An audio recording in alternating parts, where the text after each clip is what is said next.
بسم اللہ الرحمن الرحیم۔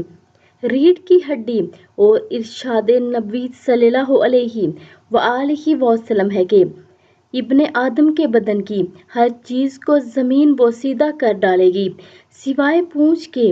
اس سے انسان کو بنایا گیا اور اسی سے انسان کو دوبارہ اٹھایا جائے گا۔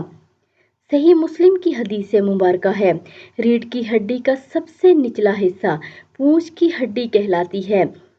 جدید میڈیکل سائنس نے یہ ثابت کیا ہے کہ انسان کی موت کسی بھی طرح واقع ہوئی ہو، یہ حصہ محفوظ رہتا ہے۔ بعد ازاں لاکھوں سال مٹی میں پڑے رہنے کے باوجود بھی یہ حصہ بوسیدہ نہیں ہوتا۔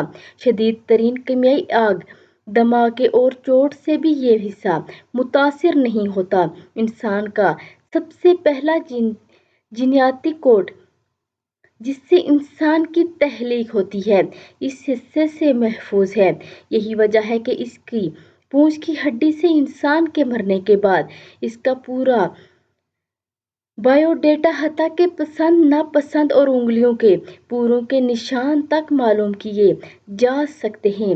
جدید سائنس کی یہ تحقیق آج سے 1400 سال پہلے رسول کریم صلی اللہ علیہ وآلہ وسلم اپنی امت کے سامنے پیش فرما چکے ہیں۔